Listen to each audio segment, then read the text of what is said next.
she's got like the baby fat, so she like looks like a baby still. But I remember I introduced her to one of my friends recently and I was like, "This is my baby." And she was like, "That's a big baby." And I was like, "What do you mean it's a big baby? Like she's a baby. What are you talking about?"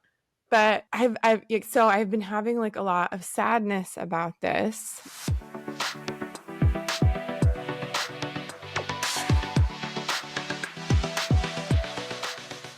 This is Raising Mama, a hilariously honest podcast dedicated to unveiling the hidden realities of motherhood. Our goal is to arm you with the information and tools you need to be your most confident and empowered self.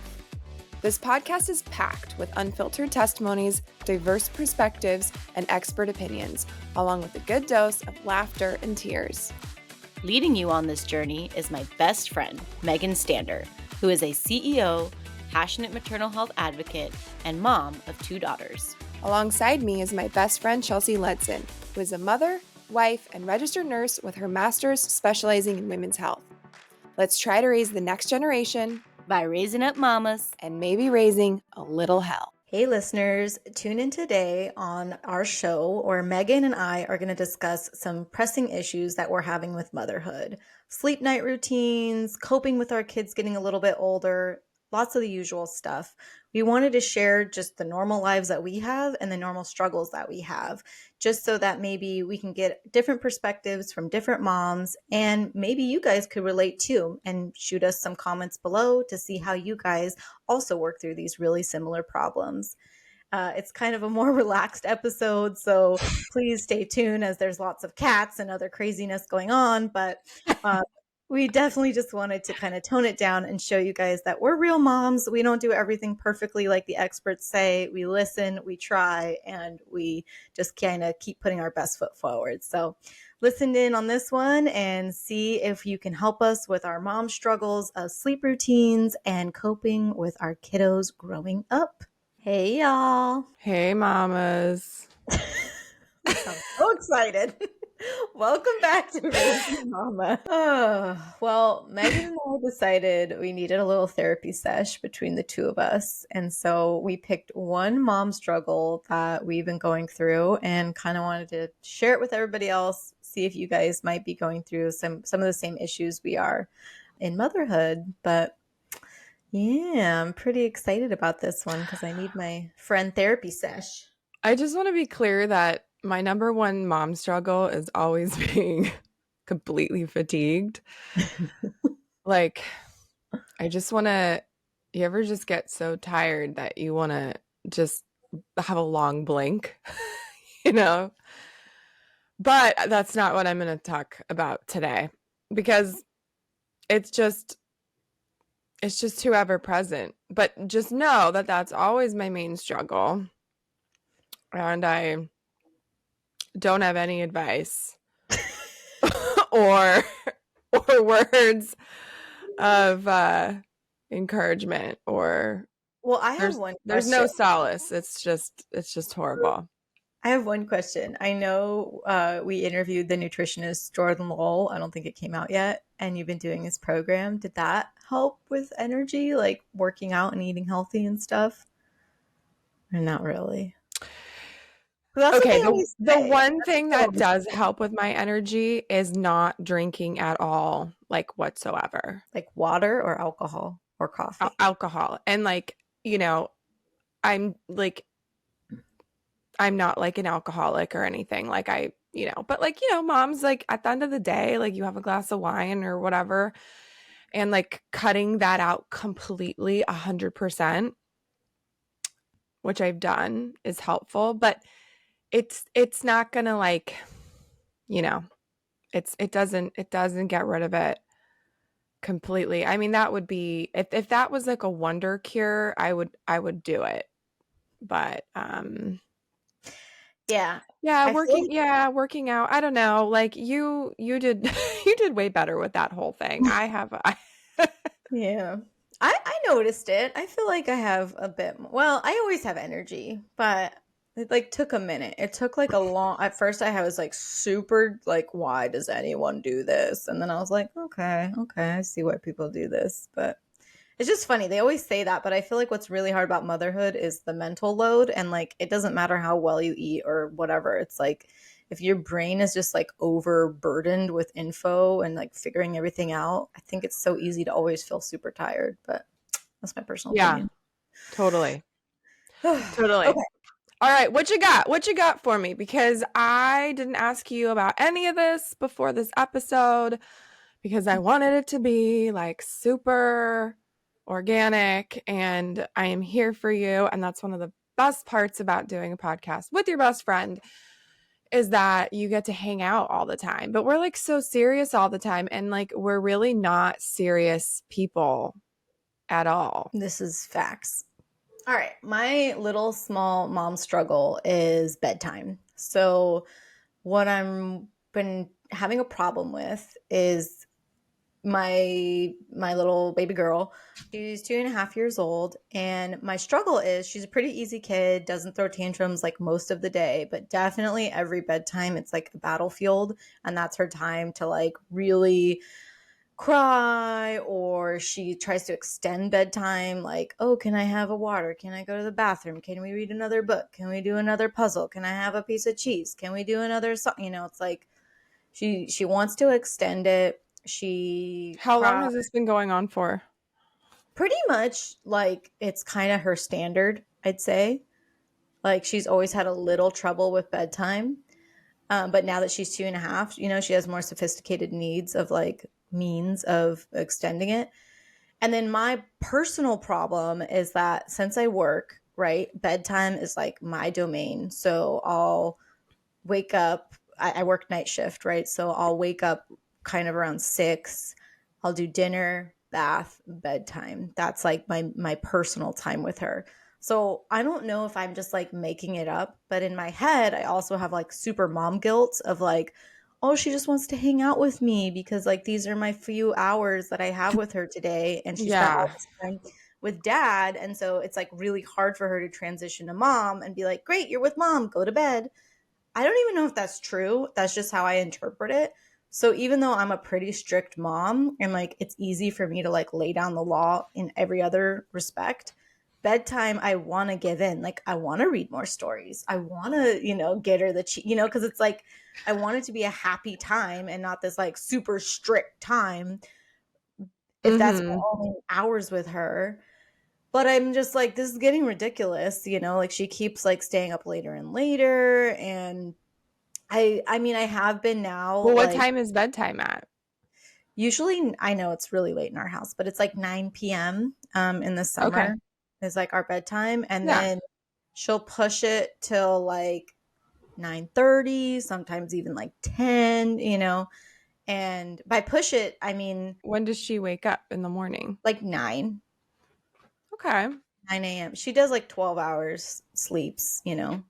Sometimes 10 or something. I mean, I know it's crazy. Every kid doesn't, I mean, my kid just happens to go to bed late and wake up late, but I'm sure it has a lot to do with that. I'm a nighttime nurse. So it's just like, I don't think you need to like, e explain yourself there because I think it's really just how many like hours are they getting at night. If she sleeps 9 to 9 or like, 9, like who cares? It doesn't matter. yeah. And she's not grumpy literally all the rest of the day. It's just nighttime that she's grumpy.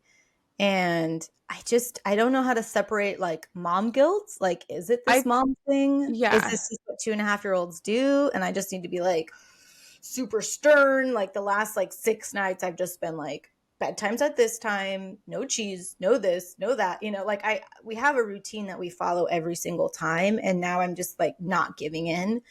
And so she's definitely been crying, and I've definitely been like not doing, what the what is it called? The sleep trainer gal said. Like I let her cry a little bit because I'm just like, dude, I did everything. You're like you're safe, and I just feel like if I keep coming in and keep coming in, it's just gonna extend, extend, extend.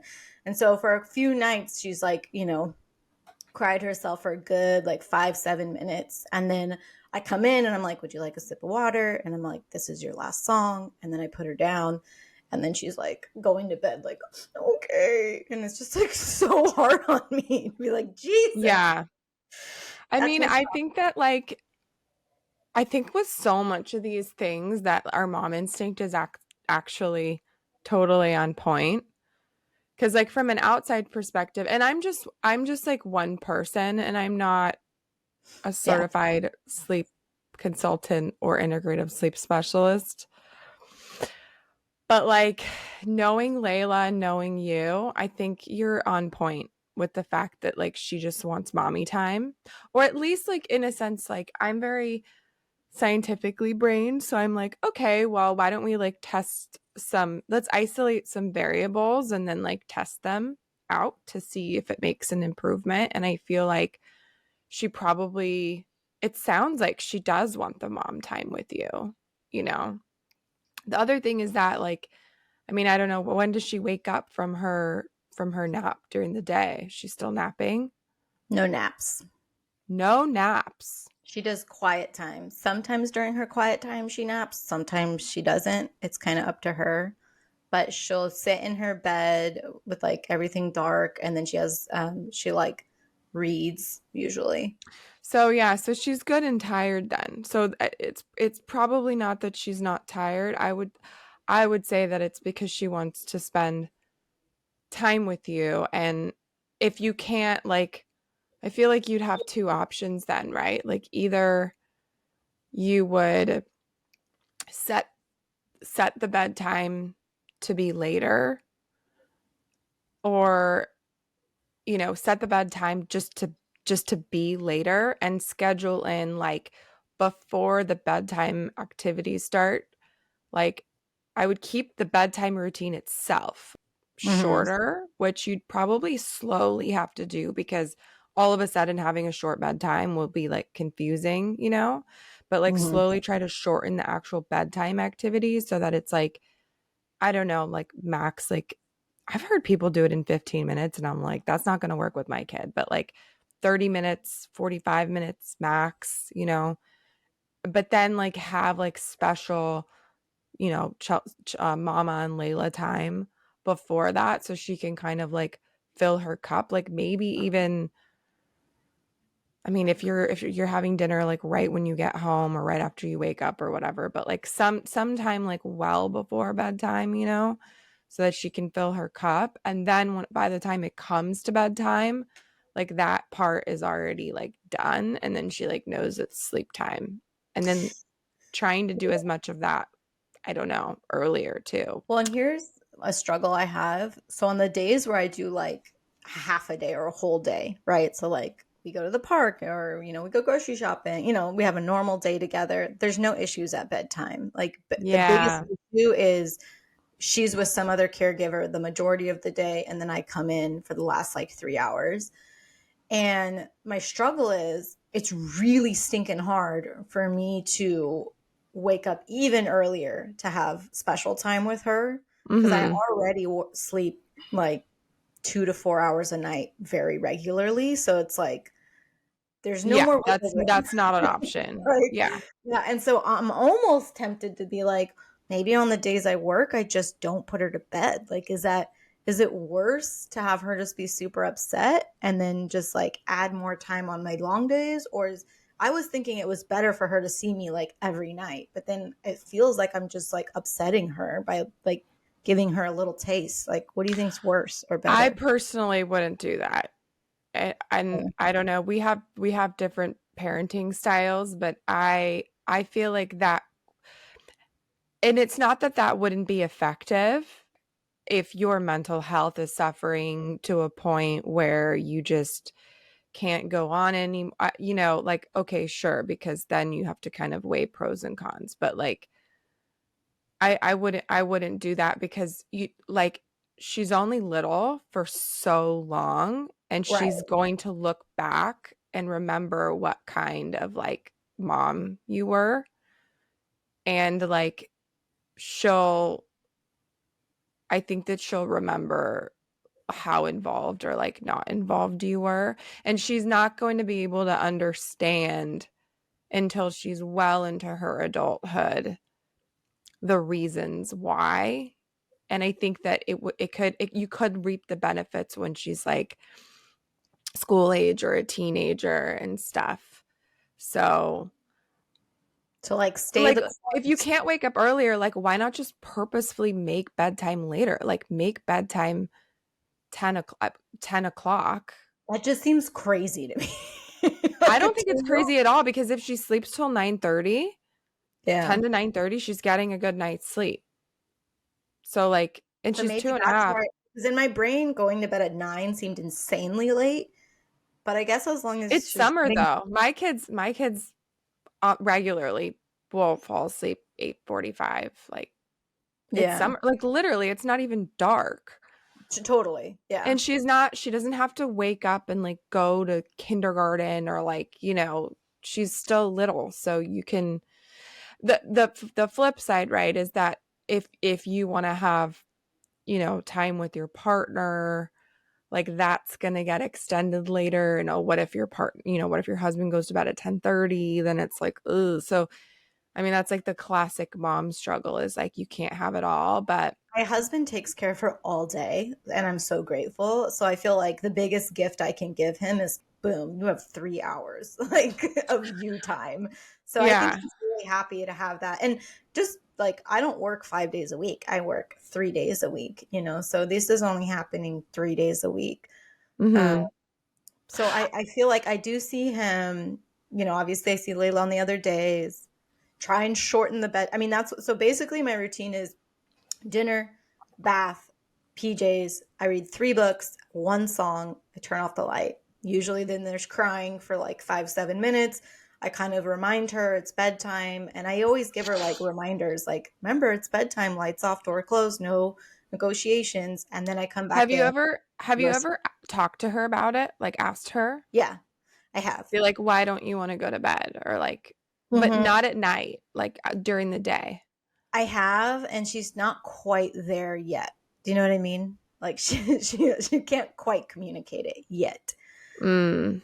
You know what I mean? She's not giving me like real answers. Like she'll be like, puzzle. And I'm like, what? So I don't know. But okay. What I'm hearing is don't give up. Keep making sure she sees my face. I don't know. Do you think the crying is, because I know you don't do any crying, but I'm like, I just feel I like wouldn't she's do not that. the I crying. wouldn't Yeah. let her cry. I like That's this is what I would do. I would inform her of the new plan. Like, and yeah. I would make a plan where bedtime is officially like, because with your current routine, you don't have special mommy Layla time built into that routine yet. So you need to build it into the routine. So you might need to extend bedtime, but let's not get too crazy about it. During summer, I would maybe make it 9:30. Like not Mhm. 10, but like 9:30. And now we're no longer feeling like we're rushed for this 9 p.m. bedtime and we're very strict on ourselves about this 9 p.m. bedtime. We know that bedtime is now 9:30. So like that's like the new baseline. And then you would tell her like every night we're gonna have mommy Layla time, and like you make it like special and exciting and she gets to pick, or like, and I would make it like you could do reading, but I maybe wouldn't do it in the bedroom. I don't know. Question mark. But what I found like fills my kids cup the most is like actively playing with them, like sitting on the floor with my phone away and like just engaging them in like whatever they're doing. Like it could be cuddling on the couch watching something. It could be just they're playing with Play-Doh. They start giving me food and I'm eating the food, and then I take the Play-Doh and I start playing with the Play-Doh,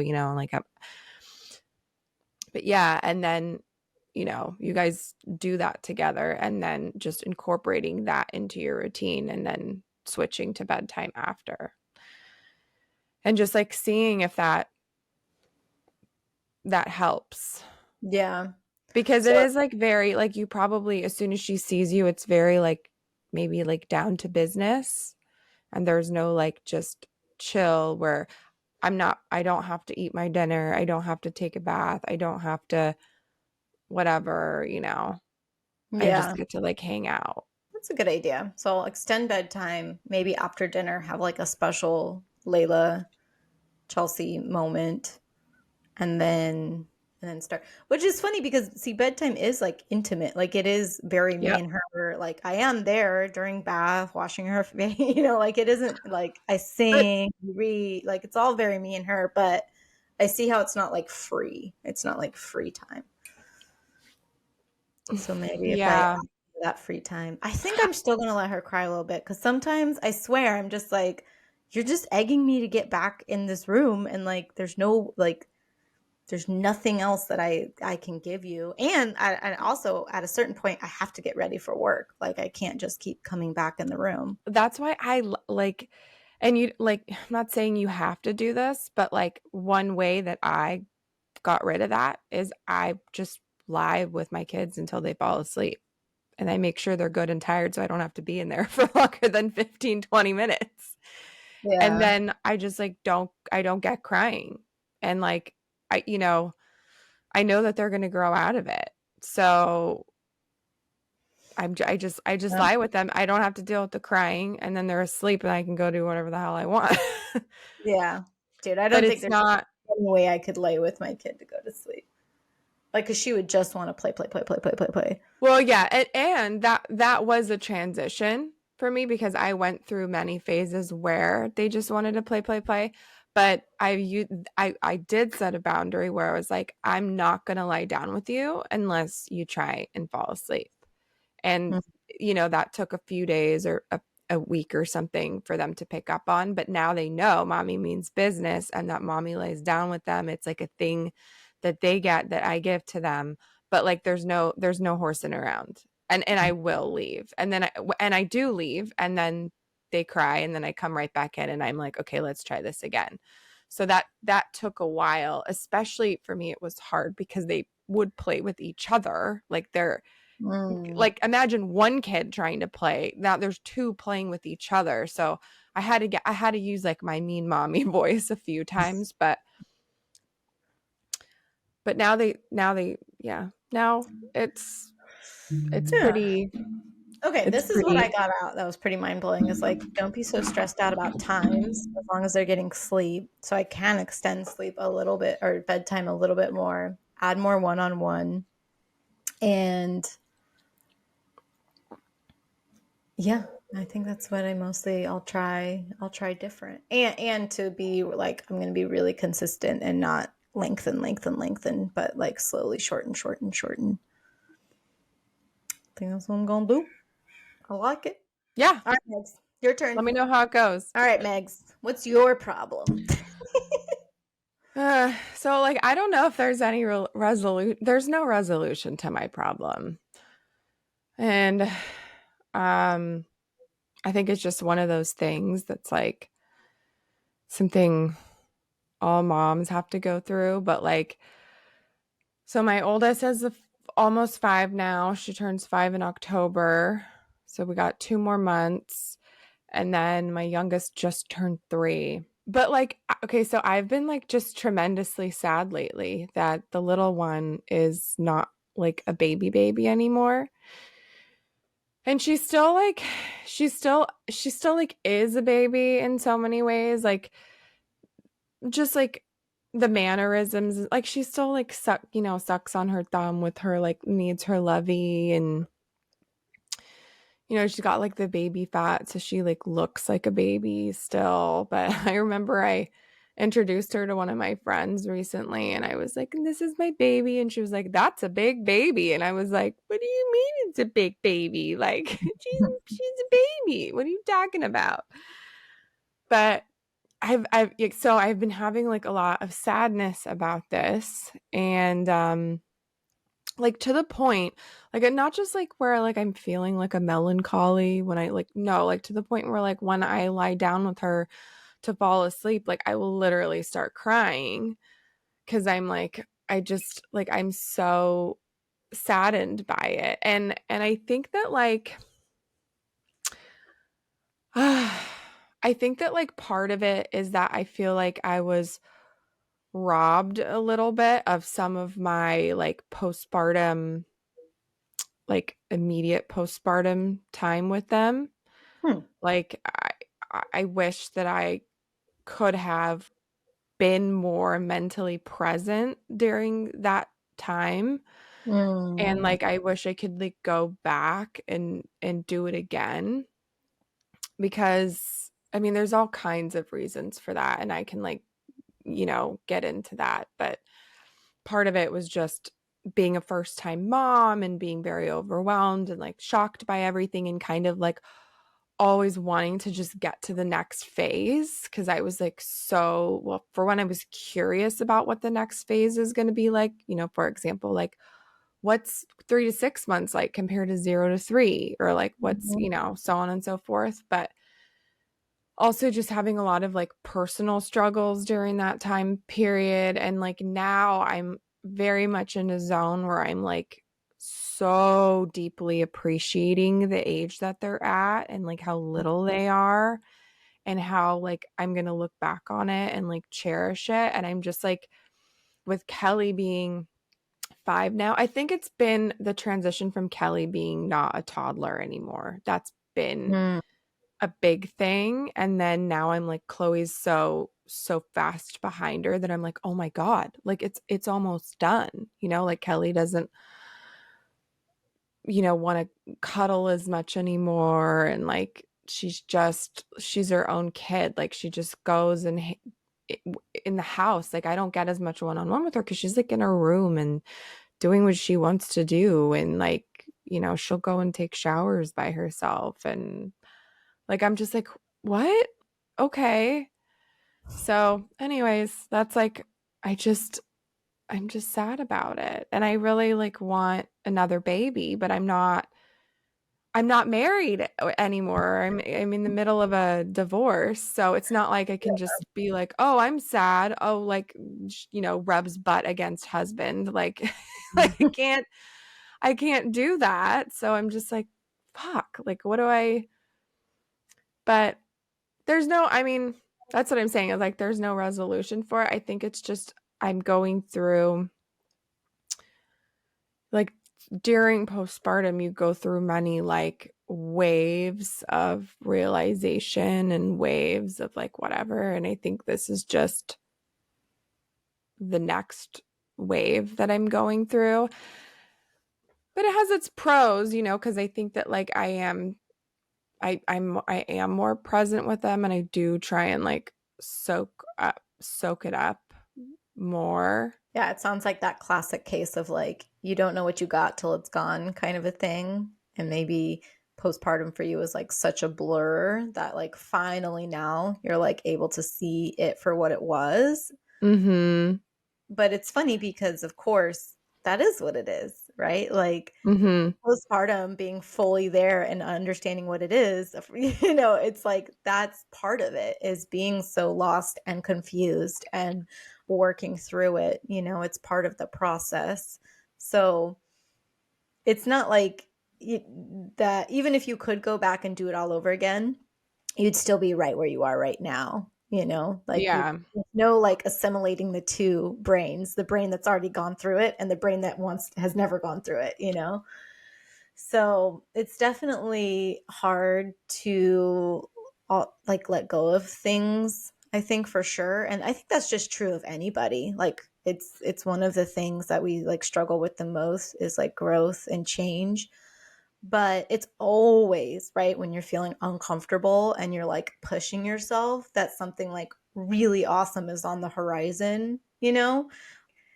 Your kids will probably surprise you know what I mean? You'll look back right now, like 5 years from now, and be like, "Oh, I was so sad about that." And then you're like, "Oh my goodness, like the whole age of like, grammar school, like that's gone, like carving pumpkins and, making little handmade macaroni necklaces or whatever." So, I mean, I think that that's normal to time travel a little bit. We spend some time in the past, we spend some time thinking in the future. The hardest is to be in the present. So, I feel like all those feelings are totally valid, but knowing that you can never chase any of it, like it Mhm. is what it is and change is the only constant and there's no like doing it better or doing it like this is the ride we're on, right? Is like constant change. So, I don't know. I always find that to be a little like reassuring. And I think it's interesting too that it's like hitting you now. Like, I wonder why I mean, I know you said that like Chloe is kind of getting out of the babyhood, but I wonder what's really triggering it to be like right now you're realizing. I think it's like, well, partially is that Kelly has my oldest, like she has we only have two bedrooms in this house, so the girls share their bedroom, and then I sleep in there with them.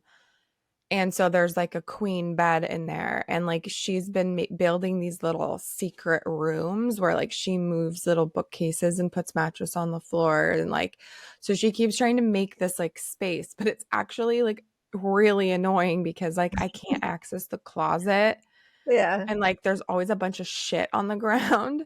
So after like 9 months of dealing with like secret rooms being built, I'm like, I need to get you a bunk bed. So I like got the bunk bed, Oh, and she cool. loves it. She loves the top. She sleeps on the top. So I'm not sleeping with her anymore, which is so great from a fatigue standpoint.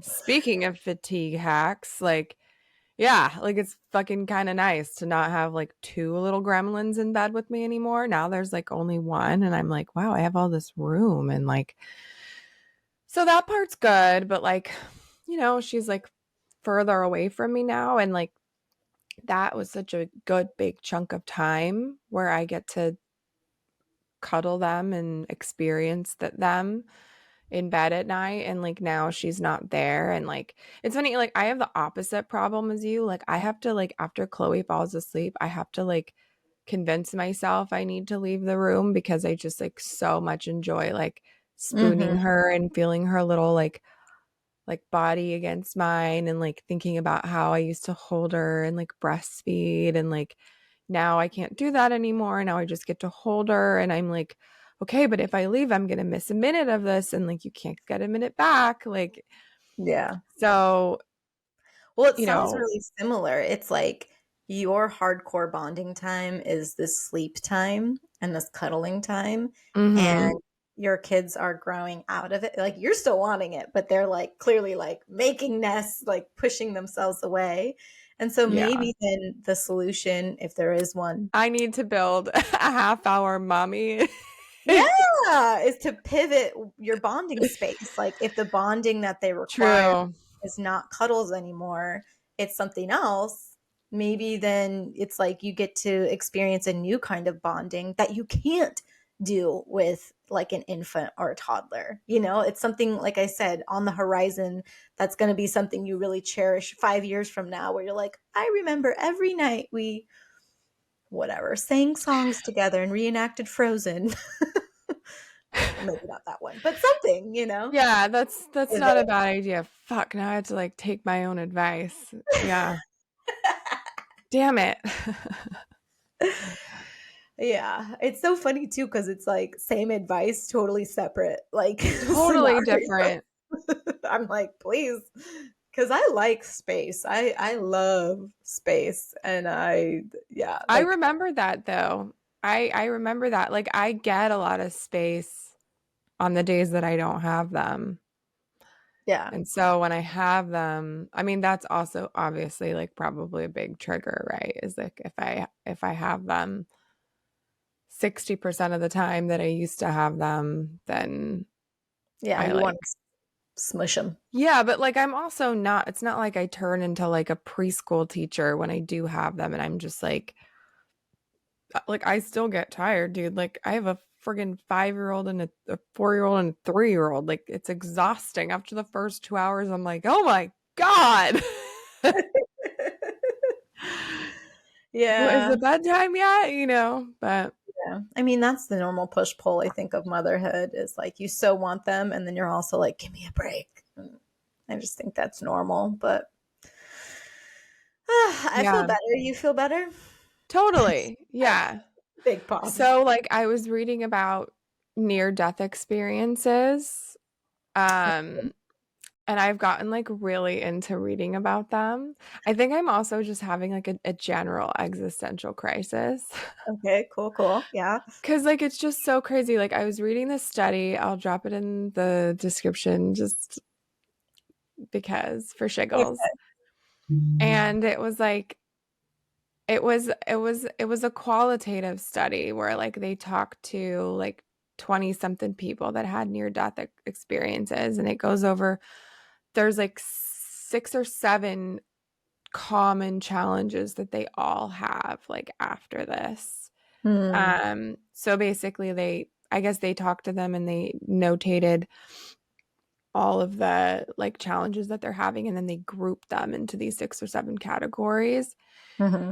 And it's just so interesting like how all of them have Well, what were like very the 6 or 7 categories? Like name a couple off the top of your head. okay, so like one of them was that they they're having challenges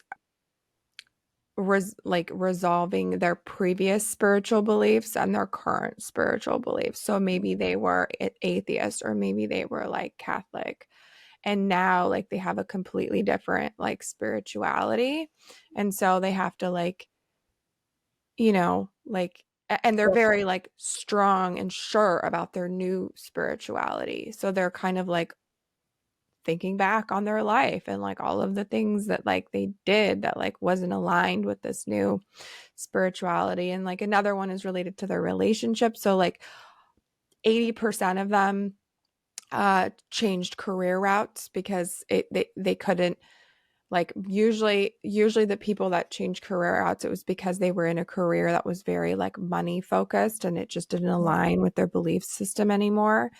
Divorce is another big one. They couldn't be with their partner anymore because it just didn't align with their belief system anymore. And then also the fact that another big one was that they didn't feel like medical providers or their support system like believed them, or like, Mm. like gave them enough support, and they were just kind of like they were either not talking to them enough about it, or they were sort of in disbelief and being like, oh well, that's just like some chemical reaction that happens. Like they were like downplaying it, where they all felt like it was, very real and very true. And that because of this, they all sought out to find other people that also had near death experiences Mm. so that they could like relate to them and talk to them about stuff. And they all also started doing massive amounts of research about near death experiences, and kind of like devoting their lives to like fulfilling like whatever they had learned. So Hmm. fascinating shit. And so like I joined like this Facebook group of like people. It's like I'm weird, dude. Like, but like I'm going through my own kind of Mm-hmm. Renaissance. spiritual like self-realization, not specifically like because of this, but like I'm in a new phase of my life where this ties in, Chelsea. This ties in, don't worry. No, this makes here. These are all the parallels I hear. I mean, a divorce is a lot like a death, right? Because you build your Right. whole life around your, not you build your whole life, but you build a considerate amount of your life around your partner and around your kids and your family. And that means like your day-to-day routines, what you do for vacation, how your cup gets filled, your identity. So I feel like that alone, right, they say divorce is one of the top 5 stressors like you can go through, like it's considered, a really changing situation. So I feel like maybe not as extreme as, coming back from death, but it's so similar in the sense that like you have to reconcile the old you and the new you, right? You have to be like, okay, well, I used to do this every winter, I used to do this with my kids, I used to have my identity be this, I used to think this. And it's super hard to move forward because it's like it's going to be something completely unknown and different to what you expected, but yet you're still going to have like twinges of like the old you popping in every once in a while. So it makes sense to me completely why this would feel so like resonant too, because like everything's changing, your kids are changing, your job is changing, your relationships are changing, you moved, where you live is changing. And like finding yourself is really hard. And motherhood is one of the easiest like holes to just like, oh yeah, I'm a mom. That's my identity. But like as your kids get older, you have to really be like, no, wait, who am I? Like, what do I do? What am I doing with my time on this earth? And I feel like Mm-hmm. it makes sense that when you come out of that motherhood sort of era of extreme babyhood, you like have to kind of re-see yourself again. I've always believed that, like, I think motherhood is like a very spiritual experience because, like, of the amount of unconditional love that you feel for this person. And, like, the number one thing that all of these people that had these near-death experiences say they experience when they die. And by the way, all of them are also like, this wasn't near death. I was dead and then I Mhm. came back. So it's kind of like a misnomer, but is that they feel this like profound unconditional love, and then they realize that kind of the meaning of life like is love, which is very on par with like the teachings of like Jesus and all of these other Homies. spiritual leaders and religions and stuff. And so like they're like, if life is all about unconditional love, then like what do I do with my career? And like, we're all these beings all connected to each other, and we're just the universe's way of like seeing itself and blah blah blah blah blah. Like we get into some really weird topics here, but like for me, like experiencing that with my children is like for sure my life's purpose in one vein. And so now I'm like, oh my God, like I think I just have a fear of like losing it as they get older, like I'm scared of the teenage years, and I'm like, I'm not liking all the independence, but I know I Yeah. just need a baby. I just need someone to knock me up. If you're listening to this and No. Listen to anything Megan's saying. like a nice respectable person that has great sperm and will not cause me any drama and does not want to get married, let me know. Don't do it. Because you should not be having a baby for you and to feel more connected, right? Or having babies for them, right? And if you know the best thing to give Right. your toddlers is space and autonomy, then being the best mom is providing that space and autonomy, but use the lessons you learn from your toddlers and pivot all that love into True. a cup. True. Maybe don't get randomly knocked up by a rando. That's my best friend advice. Well, people do that. I think you can consciously go into that. You could. I'm not really soliciting that. That was a joke. Yeah, but see, we're on the internet, Megan. I'm So winking. I say we leave it at that. I say we leave it All at this right. really That was awkward. good. That was good. Let's stop. Okay, well, what do you say to change the subject? How the Red Sox doing? There you go. All right. All right. This was great.